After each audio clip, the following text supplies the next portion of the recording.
as an engineer, I used to be like, okay, this is good, but how do I apply this? What's the data retention policy? Or, like what level of integrations does these toolkits have? How do you enable like role-based access management in this tool? That made me think through if everybody is able to see everybody else's chat and what's this really going to be like. That becomes a bigger integration challenge when you're using a third-party tool in your organization. Let's just take a step back and kind of go down this lane of what is responsible AI. When I joined Google used to have like a push towards responsible AI. They had like their responsible AI principles. It's still very vague. It's still like nothing is defined. It's, I would say, maybe like 20% to 30% has some structure around it, but the rest, like 80%, is still up for like, discussion. The whole training of models that people talk about, right? The pre-training and the post-training, and what can really classify as, hey, this is okay to be taken for training and this is actually not. So there definitely is benchmarks and guardrails in order to pre-process the data or filter out data which is available on the internet. We're not even like close to training the models on the entire data that's available on the internet. Exactly. Hey everyone, welcome to the Founders Foyer with me, Aishwarya. This foyer is full of conversations. The space where creators, founders, and builders look for all the support and concepts to grow their ideas into products. All of us enjoy using AI tools at some point in time, and more so now, right? Whether it's a chatbot, an agent, or some sort of a platform, we discover so many of them every single day. And we know that AI is transforming so many industries, helping a lot of businesses operate, and actually redefining the future of work.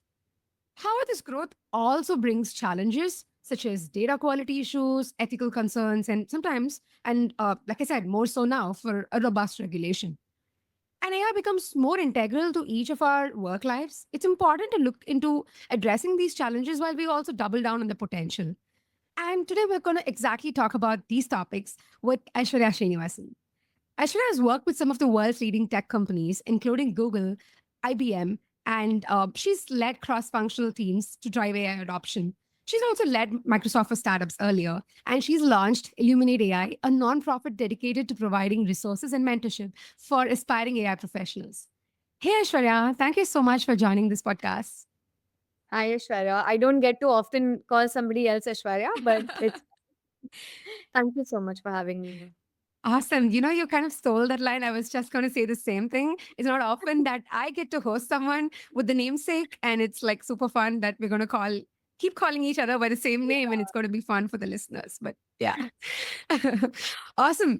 So why don't we start with your journey into AI, Aishwarya, like from data science? And I know you've got a data science Columbia background to moving through these different giant tech companies and to actually now working with a lot of these cutting edge AI models. What's it been like for you? How is your journey?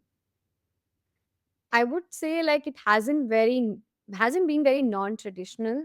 I started with I got introduced to data analytics back when I was in school, and it was thanks to my mother because she used to work at a B school All and she right. was a research officer there. So she used to help out professors to put Mhm. together their content for the MBA students. And she used to use this tool called IBM SPSS. Funny story, it's still being used. Like she's been using it in like 90s. So it's quite a popular tool, even right now with like statisticians. So that's how I got introduced to this entire concept of like data Mm. analysis.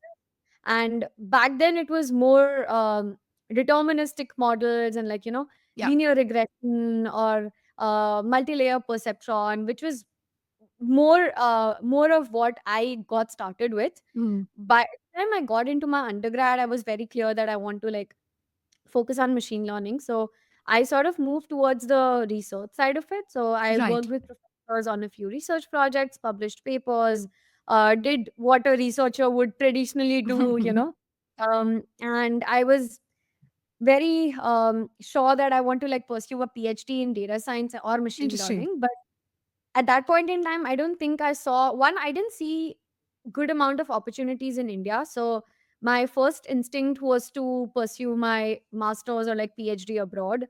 And once I got to know that in the US, Columbia, Stanford had another NLP specific course at that point in Mhm. time. But not a lot of universities had data science degrees. I don't think True. even a lot of people knew what data science was at that point Yeah. in time. I think So I remember, MIS came much later. Like even the information part of it came much later. But you're right. Like at that point in time, like a couple of years ago, data was not like a very sought after course. it wasn't. I remember like the first article or something I saw, which was about is data scientist the next sexiest job or something. That was like in 2019 or 2020. That's when like I graduated. So Right. at Right that in point time. in time, I went in with the goal that I want to do my PhD. But I think I realized one, my personality is very, I get very impatient with stuff. So I was like, I don't think I can like take another like 5 years. Yeah. And I just fell in love with the applied side of it. And Yeah. it's all thanks to the professor. Like I was working with Andres Muller. So he actually had a research assistantship for me. That actually was the one that covered my scholarship while Hmm. I was at Columbia. And I worked with him on scikit-learn, and that is what something that made me fall in love with the applied machine learning side of things. And that's how this entire journey into like data science, machine learning, and in the last few years, since I was at Google itself, like I started working on like Gemini models and stuff. So Right. that's how I moved into like the large language model space.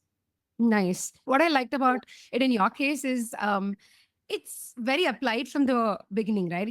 It was never more like, oh, this is famous or this is kind of like coming up, so let me go take it. But I like the fact Yeah. that you got to experience it and then get a slice of it and then go dig deeper down in the rabbit hole. So that was like definitely interesting. And Yeah. you're spot on. And I think we graduated around the same time, like considering what we're talking about.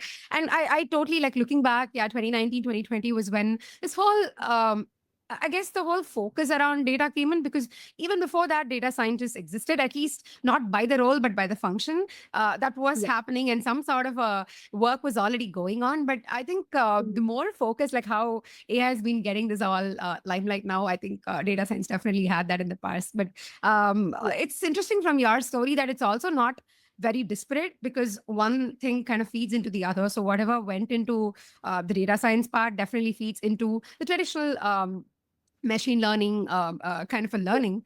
And so now I should have one thing that always excites me, like with what's happening right now with all of these models and uh, with AI being so, I guess, so commercialized, it's also like everybody gets it. Like, at least I'm happy with the fact that what used to be considered as something that was more reserved for only researchers and what they would understand. I'm glad that people are also able to like acknowledge the fact that AI is there to help them and try and Yeah. approach it with their everyday lives. But with that, I want to touch a little bit on the whole training of models that people talk about, right? The pre training and the post training, and all of this is there. And also with the latest models, we're focusing on reinforcement learning. That's just making these models more closer towards the actual AGI world that we're dreaming of. But from all of this quotient, you keep talking about responsible AI, right? So let's just take a step back and kind of go down this lane of what is responsible AI and what should people keep in mind as they think when they're using all of these different tools and models that come with it. Yeah, absolutely. So, responsible AI as a concept has existed for like quite some time, I would say. Like, it's been at least like close to a decade that the concept of responsible AI has Hmm. existed. And one of the things that I started when I joined Google, Google used to have like a very big, push towards responsible AI Hmm. systems, and they had like their responsible AI principles. So I was very interested in learning more about it because I felt every time somebody spoke about it, or I was hearing or reading people write blogs about it, it was Hmm. all best practices or theory and Yeah. policies, ideals. And as an engineer, I used to be like, okay, this is good, but how do I apply this? And Hmm. that was the curiosity that led me into digging deeper into the other branch or like sub branch of responsible AI, I would say, is like data centric AI, right? So Right. I started going deep into that, and I even produced a course about that on LinkedIn Learning, which is about like how do you actually implement data centric AI in practice, like in the ML Mm-hmm. ops pipe. And I'm pretty excited about that. Now it's definitely grown in other directions. with, say, for example, copyright policies, with governance around how you can like label AI generated content or not. It's still very vague. It's still like nothing is defined. It's, I would say, maybe like 20% to 30% is what's clear or has some structure around it, but the rest, Yeah. like 80%, is still up for like, discussion. People still don't understand. I mean, like in the last few days with ChatGPT 4o, I've been playing around with it, and I used to like read this magazine called Champak while I was growing up, and I've been Yeah. like creating characters inspired by the magazine, and like people have been playing with like Studio Ghibli. Yeah. So while it's really fun and it definitely talks to the capabilities and power of what these language models that have evolved to like VLMs and are multimodal, they are good with text, they are good with Correct. visuals, graphics and stuff. It's really cool. But then if we take a step back and think about what we are doing, is it right from a Mm. not just an ethical standpoint? Let's keep that out of the window, right? Like let's not even Yeah. talk about ethical standpoint. Let's talk about what we used to define as privacy and copyright. Mm. It's, I think it's unarguably going against it, right? Like Mm. Studio Ghibli is a company that they have been producing all of this content historically, and they have been like so many people behind it, so many artists who are spending Right. hours and years of their lives to build these characters. And because it's available somewhere on the internet, everything on the internet is not for free. It's not for companies to Mm. just use it in their models for free. So it somewhere goes back and forth between like how this entire concept of building foundational model itself stands. That Mm. itself is like a question mark right now, because what are the kind of models we can train with the data that we have if we were to apply all the filters across, hey, this data is owned by so and so person. So if people start copywriting their books, if people start copywriting Mm. their blog, if people start copywriting things that they own, then what's left on the internet for models to be trained on?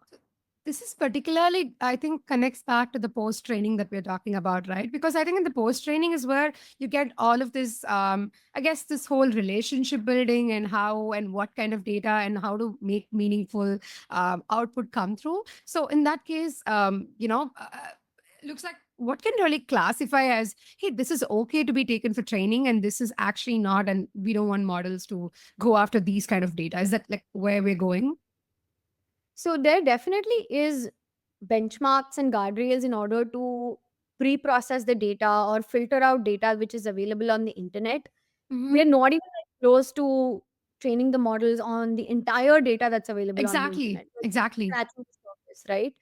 But even in that case, like there's a bunch of like filters that is very obviously applied before the data is used to like train the models, which includes, we let's keep out the opinionated information out of the large Mm, language model because that's going to skew the model. Let's correct. keep out anything that's like same as how the Google ranks the website based Mm, on the authenticity of the content, based on the credibility of the sources.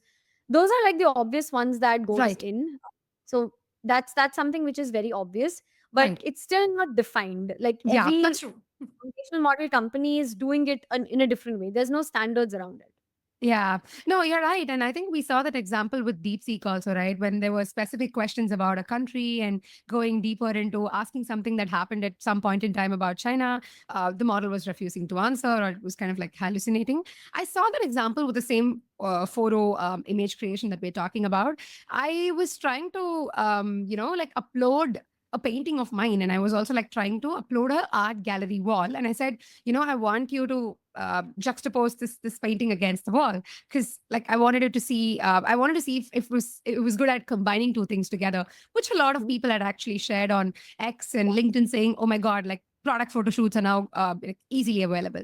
But you know Yeah. what photo actually did before even I think it was attempting to do that, but just a couple of seconds later it said, this could be like a copyright issue. I'm not going to do that because it's like looks like you're asking for a painting. It was not even like trying to ask me, is it your painting or what kind of painting? It just outrightly kind of said, looks like you're trying to do a painting on top of a wall, and I don't think it's good with copyright, and I'm not going to do that. I'm like, interesting. So while like I was more curious around the rationale, because I'm like, oh my god, you're doing this for product photo shoots where you don't know that product is actually that particular brand's product or whatever. But then, like for certain things, you classify, for certain things, you don't. So I was, getting very curious about that.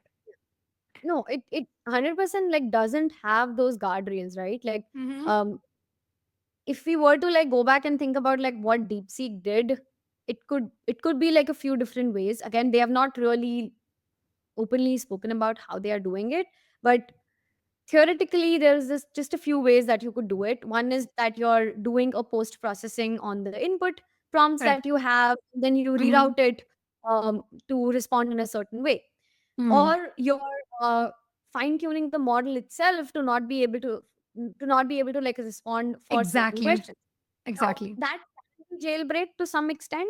Mm-hmm. It may not be easy to do, but then it sure can be jailbreaked because that knowledge or like the context is available inside the like the Yeah. knowledge base for the model. One interesting method that I read recently was by Google for their project Mm-hmm. called Gemma, and they basically said that when you if you want to like remove certain kind of answers or remove certain kind of knowledge out of the model itself, then you just like deactivate certain neurons in that entire network, and Okay. that way however you try to like do it, that part just doesn't exist. So the Mm. model cannot really respond for certain questions. So like they were just giving examples of, hey, how do I build a bomb, those sort of questions. So how do you make sure that those questions from the knowledge base itself is eradicated? So I thought that was an interesting like take on how we can sort of control the responses from the large language models. Yeah, that seems pretty interesting because for me, I think from what we're chatting, it also comes down to there's only like so much context. Someone who's using AI in, let's say, a nice product that they're having, there's only so much context that they can operate with, and a lot of these things, especially if you're not very tech savvy, it's just going to end up being like a afterthought. And I suppose it's not even going to hit them like a concern in the afterthought because it's going to be more like, yeah, but it's getting my work done because that's exactly where we are. And for a lot of us, it's now become a very integral part of what we do every day at work. So, in terms of like understanding responsible AI, so I guess in some layer it comes down to recognizing what kind of data you're putting into some of these tools from what I hear from you. And also second layer is if you're good at least with the tech understanding around it, then like start to think a little bit more around, okay, now I'm curious, what would this model be trained on, or like how would this particularly be done in the behind scenes? Is that like the 2 point crux we want to talk about? Is there also like anything else we would add to recognizing, okay, this is responsible AI? So responsibly, I sort of right now, as far as the way industry acknowledges it, it's definitely around like privacy and security. It's around explainability, but that's also boxed into just certain categories of models because not all large language models can be explained. It's non-deterministic system, so uh, Hmm. this cannot be traced back, or they cannot be replicated in a certain manner, like the same way that you could um, reconstruct a certain kind of response of in a machine learning model using say a seed, right? You can't do the Yeah. exact same thing in a large language model. There's of course like certain parameters like top k, top p that you can adjust, or like just the temperature that you can adjust to make it fit in that certain response range. But again, Hmm. it's not non-deterministic model at the end of the day. Like the entire response is probabilistic. So that's one of the reasons why the explainability part is Yeah. a challenge. And the way that we are seeing, I think one of the reasons, one of the main important things I want to definitely mention is whenever I'm opening LinkedIn or like any blog platform, there is overwhelming amount of content about large language models and generative AI, and it just feels that the new generation that's coming into this field feels that that's the only thing, Hmm. versus that very very very small percentage of how industries are operating with LLMs and Gen AI. There is still a huge set of automations and like predictive analytics, prescriptive analytics that's completely running on traditional machine learning models that have been existed for all this while, right? So Right. Gen AI and LLM are not the only kind of AI models that's Correct. out there. Correct. So Correct. AI is also talking about the traditional ML, which is where like the explainability part comes in. So if you're using, say, for a credit card approval, using machine learning model to do that, then you definitely need explainability of the models of why a particular Absolutely. claim was rejected, or like why a particular form was Mm, rejected, etc. So that's another like pillar of it. So like we have mm, privacy, security, explainability, then we have like fairness and bias. So you want to make sure that there's no data biases that's entering, or there's like no model biases that's entering the system. mm. And so yeah, those are like the general pillars of Right. responsible AI that Right. people talk about. Got it. And I think a lot of this applies from a model builder perspective, like especially if you are at the forefront introducing this, whether it's a model or a product that incorporates AI or machine learning in it. I think this responsibility in terms of being the vendor definitely like falls through on that person. And yeah, like I think from a recipient side or from a user side, it's what we spoke about at the start, which is like to be very just understanding about what's really happening with your data and like how do you start playing around with it. Great. Absolutely, yeah. Got it. So I mean, just treading along this consumer direction, right? One thing which I know you've been working particularly with and more to do with this concept of using AI models is folks are right now getting a lot done with setting up their own workflows, right? Because we see that folks share the data, like they try to set up, like put their company data in, try to set up some sort of an automation, some sort of a workflow that would help them get stuff done. A form of that is AI agents. So all of this is happening around and applying this layer of responsible data to it. I would want to think more around the data security and the policies that companies would have to think about, especially you said today's generation is coming through and just seeing all of this. We're seeing so many startups that's just like built around this AI and so many enterprises now trying to give AI workflows and agents. So what's really the scene for data and as a consumer of using all of these tools, what should I keep in mind and what's really the scene behind? So there's two parts of it, right? Like one is companies to be building their own AI or generative AI or LLM. Like now I just feel like it's just used interchangeably, but using like one of the AI models to build their own efficiency. So like things that'll give them a return on investment, things that'll either automate parts of their workflow or make things more efficient, or use like agentic AI systems to automate a set of like workflows. That's definitely happening. The other part that you're talking about is more from like a productivity perspective. Mm-hmm. So for example, a lot of companies are using a lot of these tools, which is I don't want to like name tools, but then tools that sort of like helps you with go to market, tools that help you improve your marketing campaigns, Correct. tools that help you with your day to day daily productivity, or tools like, say, for example, like ChatGPT, which helps you with like just daily Very questioning answering, ubiquitous. Yeah. yeah, just email generations and stuff like that, right?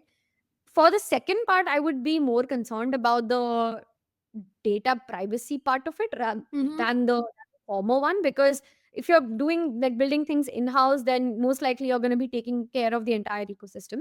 But when the former is when the latter is like being spoken about, if Mm-hmm. you're using like these enterprise licenses of these tools, it is very important for not just the leadership to understand that what's the data retention policy, or like what level of integrations does these toolkits have. How do you enable like role based access management in this tool? Like if you have a company of, say, like 2000 people using a particular tool, what part of the data and what part of the knowledge base that you're connecting these models to should Yeah. be surfaced to certain users versus not to some other users, right? So that becomes a bigger integration challenge when you're using a third party tool Mm. in your organization. And that's where it's important for not just the leadership to be aware of it, and not just the leadership to be cognizant and like be AI literate Yeah. and like understand what these integrations look like, but also coach their employees and coach the users of these toolkits to be equally responsible towards that, and like equally be mindful around it, that hey, if I'm uploading a particular form or an application into one of the tools that I'm using, am I making sure that there's no PII in it? Or like, if Mm. there is PII into it, what are the backend data anonymization methods that we're using in order to, like, make sure that the data process, like the processing of the data is like done in a seamless way.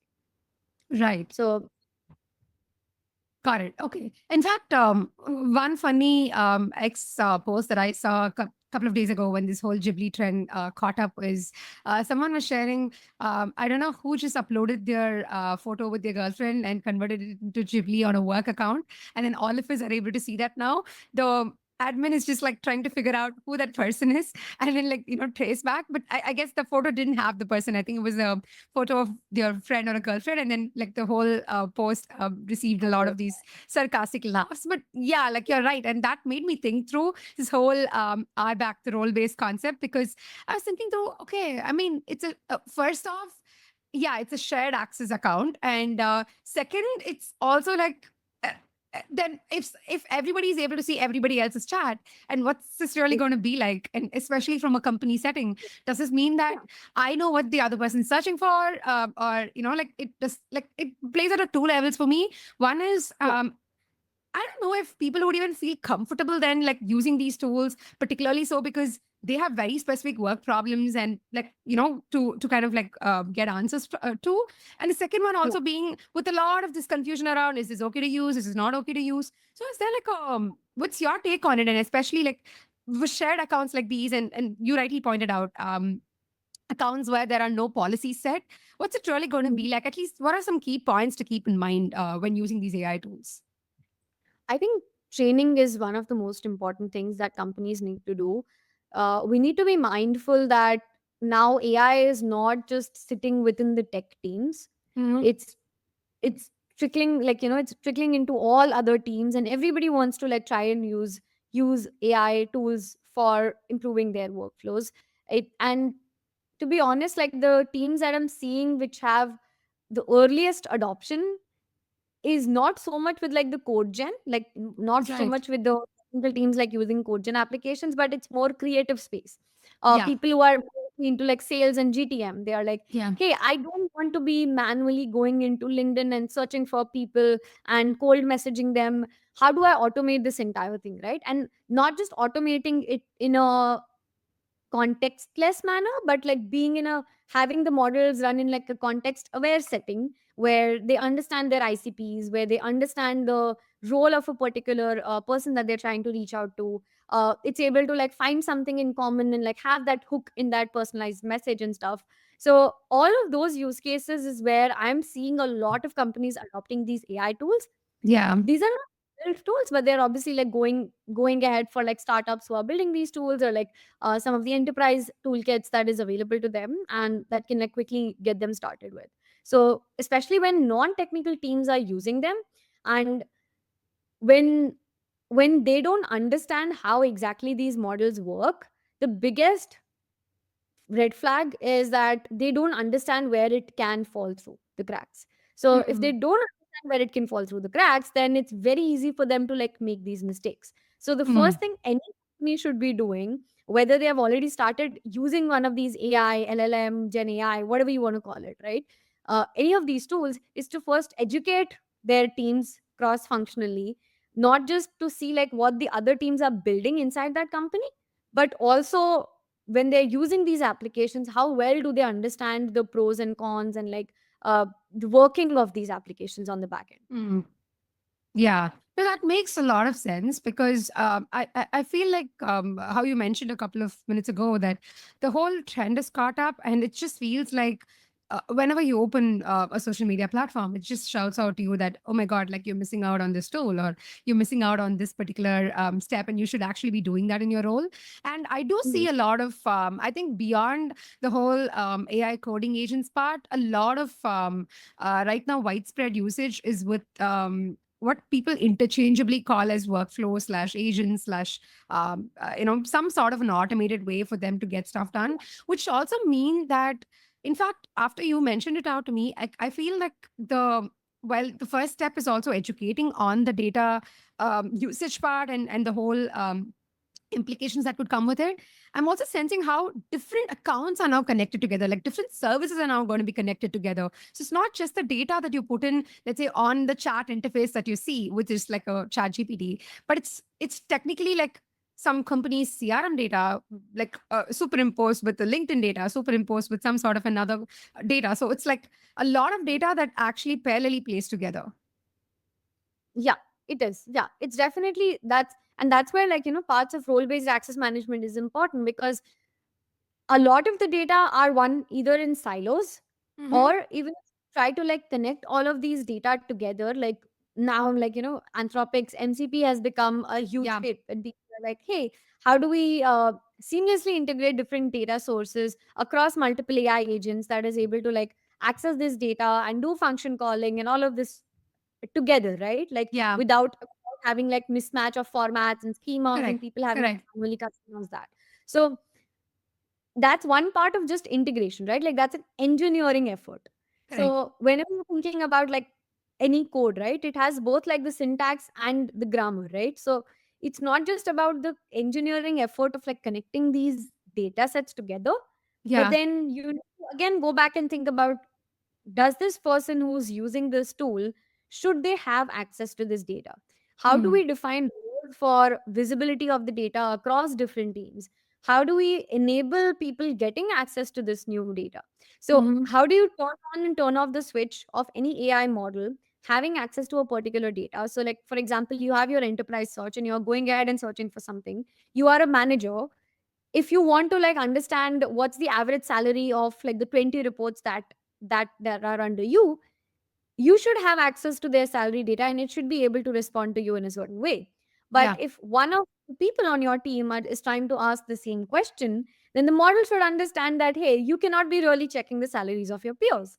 So yeah. it's very contextually aware and very specific, like, role based availability of the data that the model can fetch and provide to you based on Mhm. the level of access that's given to you. So defining all that is really hard. It's not an easy problem to solve at all. Absolutely. So yeah, that's like one of the biggest challenges I'm seeing with companies like trying to navigate and like trying to build this as a cross functional layer across the organization. Right now what I'm seeing is like it's very siloed and Very built in like siloed. parts of different teams, and it's not really talking to each other. Like teams are not really interacting with each other as much as we would want, but it's Yeah. still getting there. Yeah. No, you're right. And the reason that it still is very siloed is because I think even getting to the team level, like the squad level, is still a kind of a very bigger challenge because most of these tools are tried at an individual level. It's like I Yeah, get excited with something and I'm like, can I just connect this and just set something and see how it's going through? That's how yeah, this curiosity leads to that kind of a point. And I yeah, also feel like sometimes it's one time set, but kind of forget because the rate at which we have these AI tools coming every single day, most of us want to try out a bunch of tools and then decide what we want to go with. So I also see the yeah, other problem here, which is being able to connect that data to a bunch of systems, forget maybe like 5 out of 10, and then go with the remaining five, but you still don't know like what's with that five. And I don't think these tools also surface up or bring about some sort of a notification to you to tell that your data is still here or you're still like plugged onto the yeah, system until of course you figure it out much later in time that shit it's there. yeah. Fair, fair. Yeah, so yeah, and I so hope that to what you're saying, I so hope that teams come together and have this sort of a process being built through. Because when you explain, what also came to my mind is we're all talking about systems that's like external in the sense like a chat gpt or a Claude and a bunch of these actual chat models, but there's also like companies that are actually building for other organizations knowledge like Glean and a bunch of other companies that Yeah, operate out of an organization's knowledge, and they have these knowledge graphs being built through. And this very much applies to enterprises that are looking to adopt how they can like build rags on top of their data and also like have other kind of automation built on top of the data. But that means that the data has to be first accessible in a proper way and not like basically, let loose that everybody else can do that. So like this could definitely be a challenge for those companies as well, I think. Yeah, absolutely. I mean, even for building, I don't think we are using the traditional RAG systems which is like theoretically explained. It's a composition of different things, right? Like you're not just using a RAG with the LLM. It's also instruction following. It's also Correct. agentic some capabilities. There is also like function calling which needs to be enabled.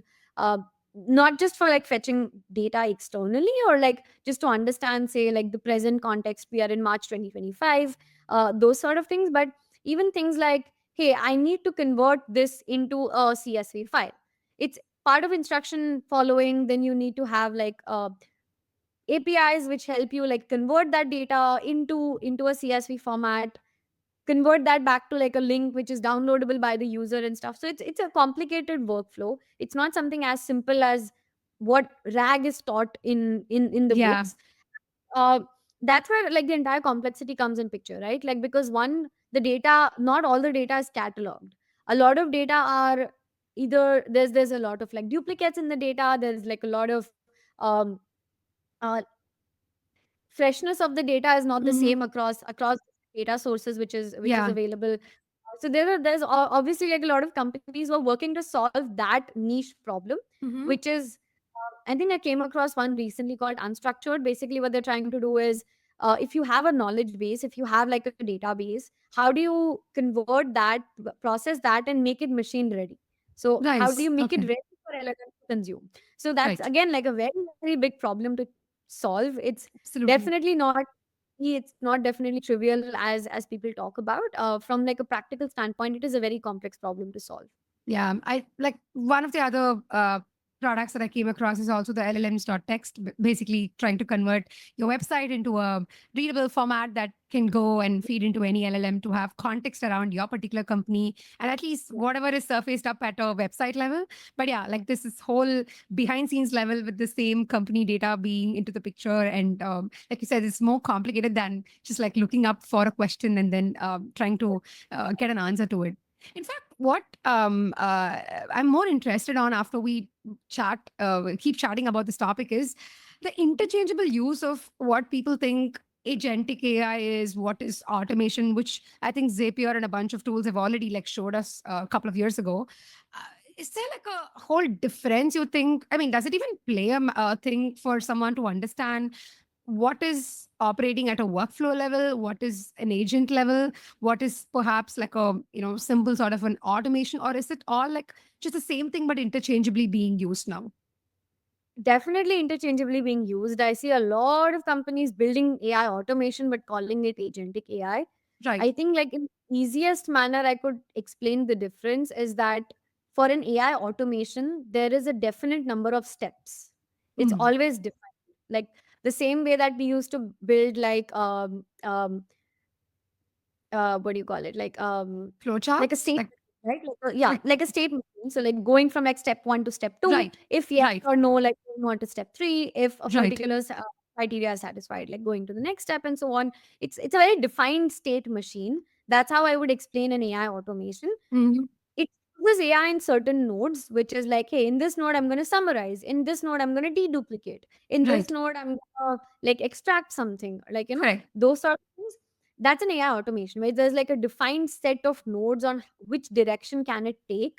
But if you just add, say, like uh, I wouldn't say infinite number, but then yeah, like a really, really large number of states to each and every node, that's when Mm. it becomes AI because you don't know how many next steps are going to come Hmm. or many branches are going to lead from the initial state that you're starting from. So you Okay. definitely have, for example, in capabilities perspective, when ChatGPT started out, um, I feel like I spend a lot of hours using these AI tools. So I've explored all of their Mhm. journey of like addition of features. So when ChatGPT started out 2022, like the very simple prompt which said that, hey, create a table and download it as a CSV would not work, because one, Hmm. it did not have the capabilities to do it, Correct. and second, it is not an instruction following model at that point Correct. in time. It's two parts, right? Like one is predict the next word sort of a model, which is like Yeah. autocomplete, like text-based model. The other is like instruction following model, which is like do this, don't do this, and stuff Hmm. like that. Um, in the last couple of years, once the tool has evolved, it is able to like do a bunch of different things. Correct. So this is a simple example, right? Like if I've been chatting with the model for like 3 to 4 iterations, and we end up with the table, it shows me in the UI that there's a table, and I give it another prompt saying that help me download this as a CSV.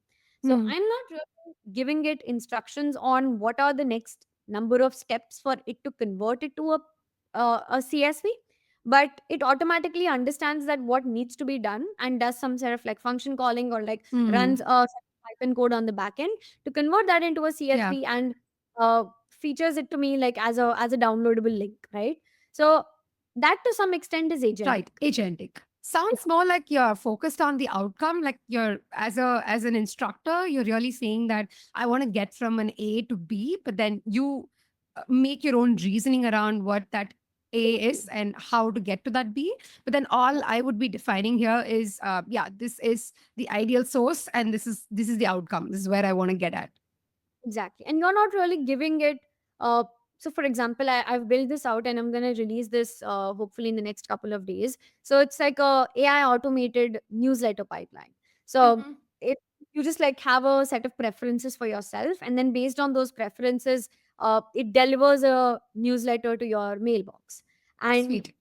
that's doing it's AI automation at the end of it, Correct. because there's different number of steps. You need Correct. to have like RSS scraping, you need to do X, then you need to do deduplication, then you need to understand the context and match it with the user preferences, and then summarize it, blah blah blah, and then deliver it, right? Like it's very very stateful, and like it's very defined process. So that's an AI automation. I wouldn't really call that agentic. Hmm. No, fair enough. In fact, I think the newsletters is a very good example to go after because I was building something similar for myself too, like a couple of days ago, where what I was trying to do is, there are a few newsletters that I miss reading, and it's like the inbox is getting so filled up. So I was trying to uh, uh, just use Python and some sort of a script that could actually go access my inbox, try to Uh-huh. see what my previous open patterns are for certain newsletters. And if there are like good newsletters I've been constantly reading, separate that out and say, by the way, you missed some of these messages from these newsletters, and also Yeah. summarize the other unread to kind of give me this thing of should I open this or not? Like, is it Yeah. really like interesting or not?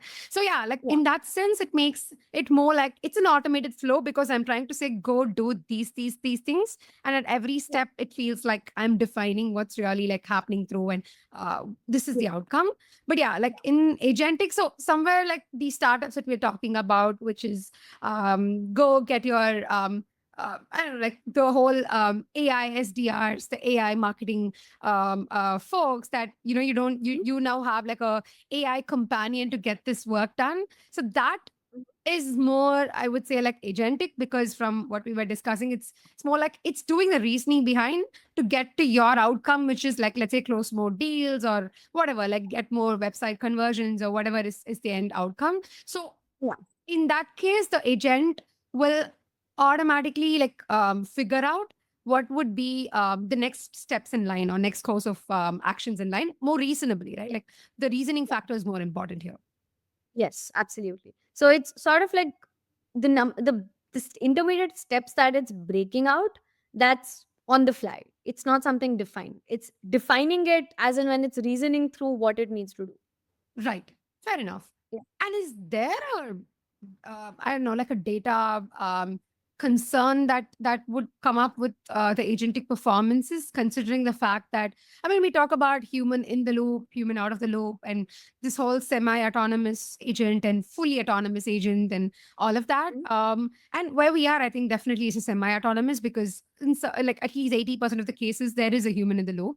But in this Yeah. direction that you're talking about, which is like yeah, the reasoning that it does and the on the fly actionable stuff with agents. Is there any? data concern that you particularly see in it, or do you think it's something that would play out with time? I mean, one, I don't think we are even like, I see a lot of people like talking about like multi-agent systems, and like these are very far-fetched in the sense that it's still really hard to build. Not a lot of companies have been able to successfully build it, because there's a lot of complexity that comes in when you want to like build a multi-agent system, let alone like a single agent system, right? Like even a single agent system, it's very hard to like build that out.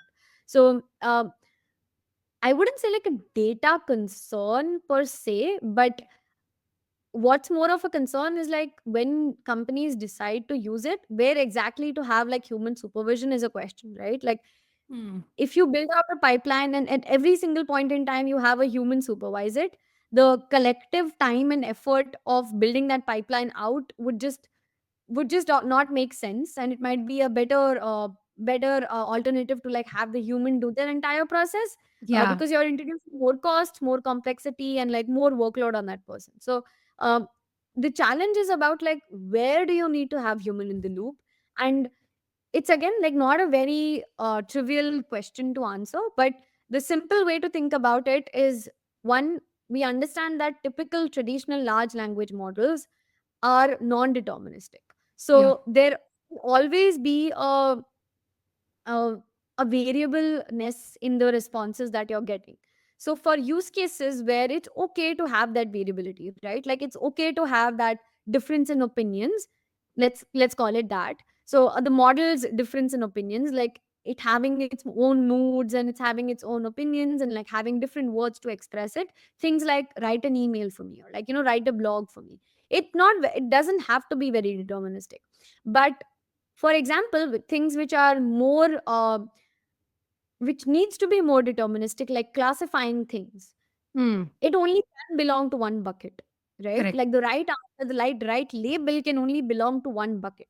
So for those sort of use cases, it can be tricky to like use LLMs, because even like for example, like classifying news based on the genre. So you have an entire blog, you want to classify it. Should it be a business article? Should it be a news article? Should it be a political article? Should it be a tech article, right?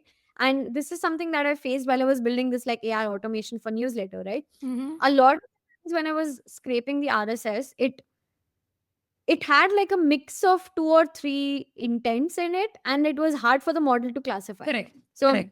it was talking about a startup, but it was also talking about the valuation of the startup and like the market sentiment around the What to startup. rank over the other for multiple tags, right? Yeah. Yeah. So even if you give that article to a human, different people might classify it differently, Subjective. right? Yeah. So it's subjective. So those sort of situations can be a little tricky, because if your intent is to have a determinism in that system, Hmm. but the model is not designed to be that way, that's when it makes most sense to like have a human in the loop to verify before it goes to a decision making step.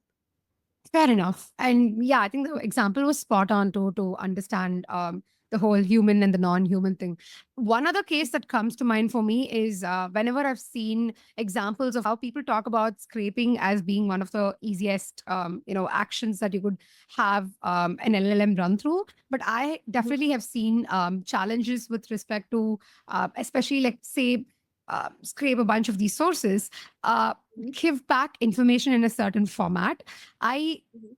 have seen hallucinations where there are certain fields that are not particularly available for, let's say, that information that it scrapes, then it automatically Yeah. fills in. Like, let's say, for example, I say scrape a bunch of these terms and services policy pages or security Yeah. pages and get me back information to suit three fields, which is like fill the field that says if data is protected, fill the field that says here's the URL, or fill the field that says here are the certifications that this company has.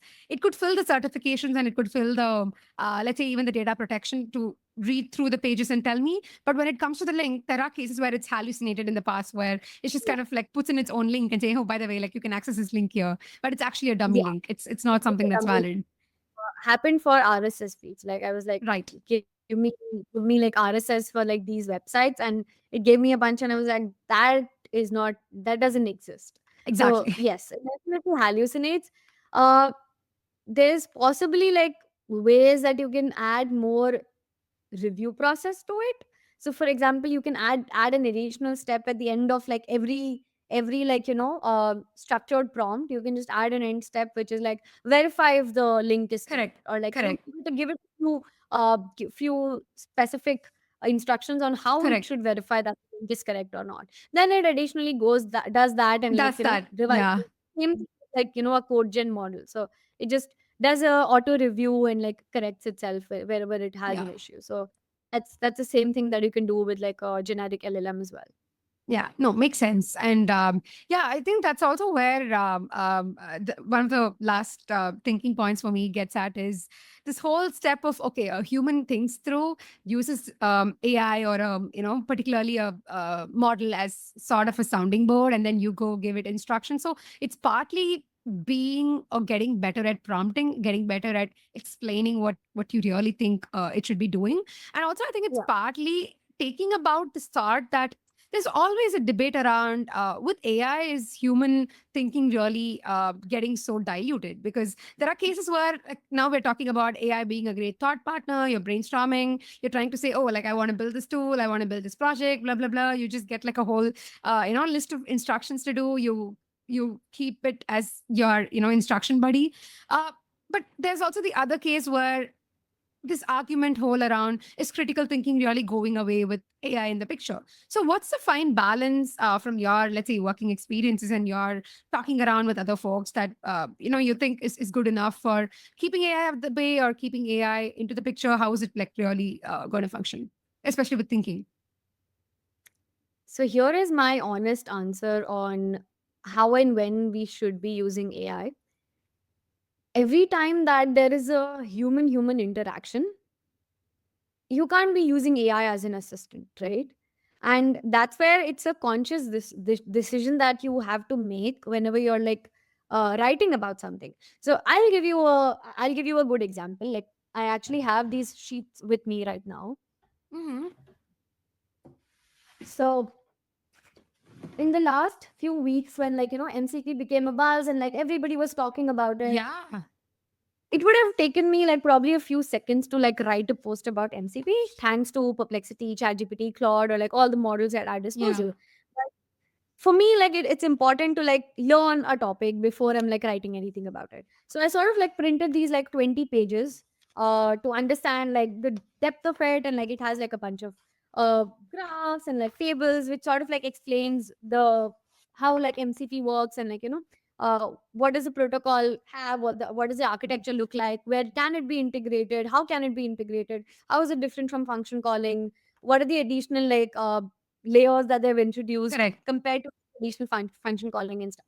So TLDR, it's important for me as a person. It's a conscious decision for me to make sure that if I'm writing something, I know that topic really well. But Hmm. it's something that I have to take a conscious step towards. I see a lot of people like ranting up across on LinkedIn, and like there's just same crap being like resurfaced over Yeah. and over again. Yeah. I think what people at the end of the day are not able to understand is what is the end goal. If the end goal is just for you to like build endless content, the content is going to survive more than us. It's going to be there for like it's going to like run past our lifetime in this world Absolutely. for us to keep generating that content, right? But that is not the goal, and that's why like the critical thinking aspect comes into picture, because at the end of the day, if your goal is to build something meaningful, is to build a network that's meaningful, is to see yourself as a leader, then it's not just the internet that you're going to surface with, right? Like, you're going to surface with people, and people can really tell how much do you understand a particular topic and how much you don't. So that's one easy reminder for yourself to Hmm. say that, hey, how do I balance like learning something new and using AI to help me do something, rather than using AI as a shield, or like just using it as a fake it till you make it sort of a thing on social media, which sort of creates a persona of you, but then it's not really giving you that critical thinking. So that's Right. the conscious decision that people need to make, which is like, hey, what's the end goal, what am I trying to do by using these AI tools? Interesting.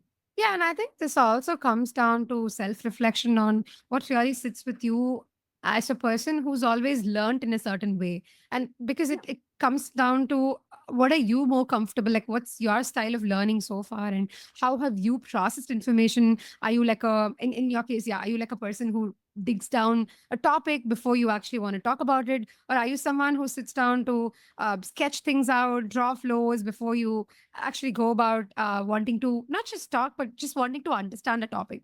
So that's I think it also is very interesting because it comes back to you making a conscious call on what really works out for you in this particular place. Yeah, yeah, yeah, exactly. yeah. Because I think it's also while this whole AI in the picture is definitely helpful in terms of, I think, ideating and helping you build on top of the ideas. I also Mhm. keep hearing from a lot of friends in the circle, and also like folks who've been like, and I'm also as one of the victims, right? As someone who uses AI every single day. There's this point in time Yeah, that you obviously think about, oh my god, like I now when I have to think of an idea, it just feels like I'm cornered when there's like no AI interface in front of me. Now I have to go spend, yeah, but for someone who spent a lot of time by themselves thinking through things, I don't think it'll be like that much of a problem. But I guess if yeah. your first starting point in itself is going to be AI and repeatedly AI, I think that will definitely like have a kind of a hit for you when AI is not in the picture. Yeah, it's about like how well do you understand a topic, right? Like that's what at the end of the day it comes up to. Yeah. And like what's your with AI tool, I feel like it does make your learning process so easy. Like I still prefer like using books to learn new things because I just like the process of doing that, because at the end of the day it introduces you to a bunch of new things which you would have otherwise not specifically Hmm. searched for. And that's my reason of reading a book, because if I'm going and searching something on Perplexity or like on ChatGPT, I'm asking it like very directed questions, which is like, hey, help me understand topic ABCD. But anything outside of that, it's not coming to me, right? Like it's more of like an outbound thing that I'm Yeah. getting, that hey, Yeah. I am looking out for this information and only that information reaches to me. Versus Correct. when I'm picking up a book about a particular topic, there are a lot of things, there are a lot of like um parallel topics that the book introduces me to, which I would have otherwise not explicitly gone and searched for. And that is one of the important things that people need to understand, that using AI tools, it can give you a very narrowed perspective about something. Hmm. But unless you are an expert in a particular domain, you will never be able to detect that it gave you something that's, it's not going to be misinformation, but Yeah. any I hear information you. that's not given to you is misinformation. You know what I I hear mean? Like you. Yeah. anything that's not Yeah. a complete truth is Correct. a misinformation. I think So you that's have to be at the helm. Yeah, absolutely, absolutely. And this is like a very, very good point that we're discussing as we come closer to the end. Is that it's just a lot of, if you don't know the context and if you're not at the deciding point of view, and if you leave actually the decision, especially with the whole logical reasoning thing around with AI, I think then you're not the qualifier. Then if you don't know to qualify what comes through, if you don't know what you really searched in the first attempt for, then I guess, yeah, it's really not in the helpful zone. exactly. Yeah. Yeah. Awesome. I mean, thank you, Aishwarya. This has been a fantastic conversation. And like, I enjoyed this whole other side to AI and LLMs because obviously, like, a lot of content is available on how to get started with the tools, how to go about using it, 10 different ways, 20 different hacks. But what we really discussed today, I feel, is more like milling points for folks, especially as they get themselves more comfortable with AI tools. It's the other side of the story that they can listen to, and in fact they should listen to grow more responsible in terms of like why would they want to use something over the other thing. So I'm so glad that we discussed a few experiences from your side and also the anecdotes that you shared. So thank you so much. And yeah, like I'm like waiting for the listeners to listen to this. Thank you. Thanks a lot, Ashwarya. Thank you so much for having me here. It was wonderful chatting with you. Thank you.